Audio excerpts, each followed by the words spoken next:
этой удивительной женщине известно много. Ее по праву можно назвать эталоном крымско-татарской леди. Железной выдержкой, твердым характером и несгибаемой волей. Харизма. Вот что ее отличало от большинства ее современниц. Она всегда добивалась желаемого, при этом сочетая в себе мягкость, доброту, гуманность и большое желание быть полезной своему народу. Имя этой женщины Сайде Муфтизаде, урожденная Балатукова. Родилась она в июне 1859 года в Кизлеве. Известно, что ее предки были владетельными князьями Кабарды, признававшими верховную власть Крымского ханства. Дед Сайде, Каябей Балатуков, был прославленный герой Отечественной войны 1812 года. Принимал участие в Бородинском сражении. Под его началом был крымско-татарский полк Бешлий. Но о заслугах бравого крымского татарина из старинного рода исследователи войны 1812 года скромно умалчивают.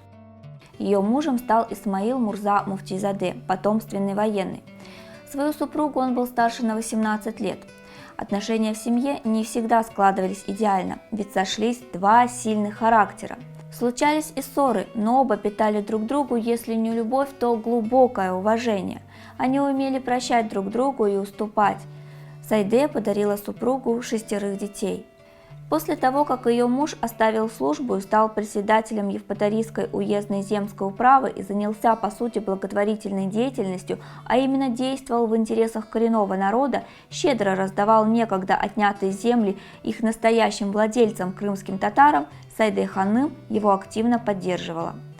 Оба способствовали тому, чтобы за бюджетные средства, заложенные государством на образование, открывались крымско-татарские учебные заведения.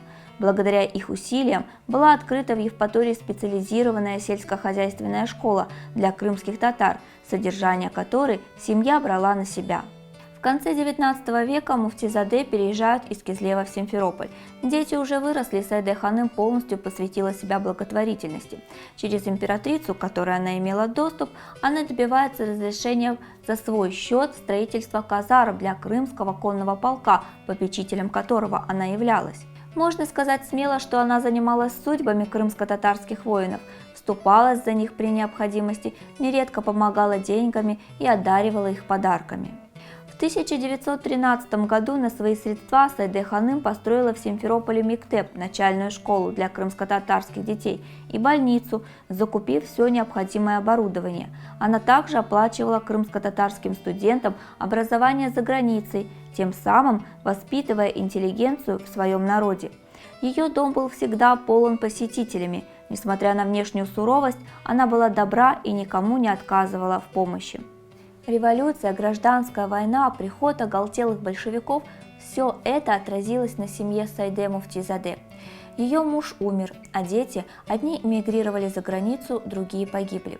Сама Сайде Ханым наотрез отказывалась покидать Крым. Она вынуждена была скрываться от большевиков. Умерла она на руках своей младшей дочери Мирье. Ее похоронили рядом с мужем на старом мусульманском кладбище. Сегодня могилы этой женщины-мецената, которая так много сделала для своего народа, не сохранилась.